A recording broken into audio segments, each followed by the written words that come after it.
ವಿದ್ಯಾರ್ಥಿನಿ ಕೊಲೆ ಘಟನೆ ಖಂಡಿಸಿ ಪ್ರತಿಭಟನೆ.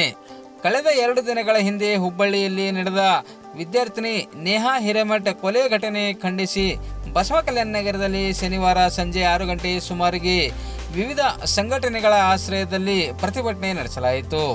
ಬಸವಕಲ್ಯಾಣ ಹಿತರಕ್ಷಣಾ ವೇದಿಕೆ ನೇತೃತ್ವದಲ್ಲಿ ವಿವಿಧ ಹಿಂದೂ ಪರ ಸಂಘಟನೆಗಳಿಂದ ಬಸವಕಲ್ಯಾಣ ನಗರದ ಗಾಂಧಿ ವೃತ್ತದಿಂದ ನಗರದ ಮುಖ್ಯ ರಸ್ತೆಯ ಮಾರ್ಗವಾಗಿ ಬಸವೇಶ್ವರ ವೃತ್ತದಿಂದ ನಗರದ ಅಂಬೇಡ್ಕರ್ ವೃತ್ತದವರೆಗೆ ಪ್ರತಿಭಟನಾ ಮೆರವಣಿಗೆ ಜರುಗಿತು.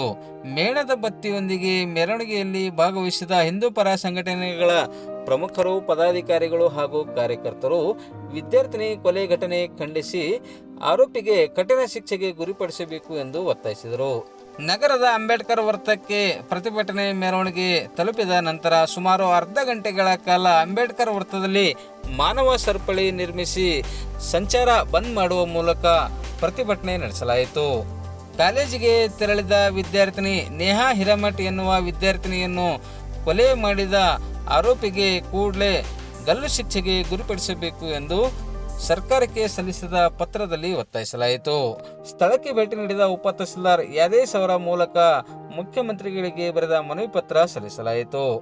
ಅಂಬೇಡ್ಕರ್ ವೃತ್ತದಲ್ಲಿ ನಡೆಯುತ್ತಿದ್ದ ಪ್ರತಿಭಟನೆ ವೇಳೆ ಪ್ರತಿಭಟನೆಯಲ್ಲಿ ಭಾಗವಹಿಸಿದ ಸ್ಥಳೀಯ ಶಾಸಕ ಶರಣು ಸಲಗರ್ ಮಾತನಾಡಿ, ವಿದ್ಯಾರ್ಥಿನಿ ಕೊಲೆ ಘಟನೆ ಖಂಡಿಸಿ ಆರೋಪಿಗೆ ಗಲ್ಲು ಶಿಕ್ಷೆಗೆ ಗುರಿಪಡಿಸಬೇಕು ಎಂದು ಒತ್ತಾಯಿಸಿದರು.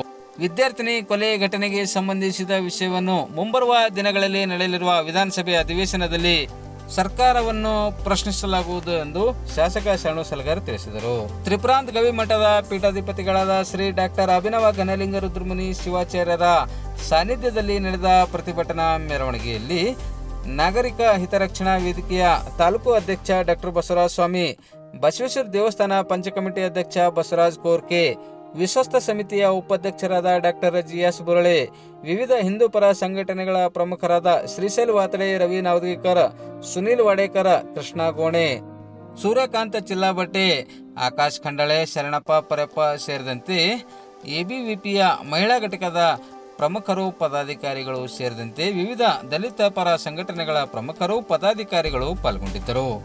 ಸಿಪಿಐ ಅಲಿ ಸಾಬ್, ನಗರ ಠಾಣೆ ಪಿಎಸ್ಐ ಅಂಬರೀಶ್ ವಾಘಮೋಡೆ, ಸಂಚಾರಿ ಠಾಣೆ ಪಿಎಸ್ಐ ಸುವರ್ಣ ಮಲ್ಶೆಟ್ಟಿ ನೇತೃತ್ವದಲ್ಲಿ ಮುಂಜಾಗ್ರತಾ ಕ್ರಮವಾಗಿ ಬಿಗಿ ಪೊಲೀಸ್ ಬಂದೋಬಸ್ತ್ ಏರ್ಪಡಿಸಲಾಗಿತ್ತು.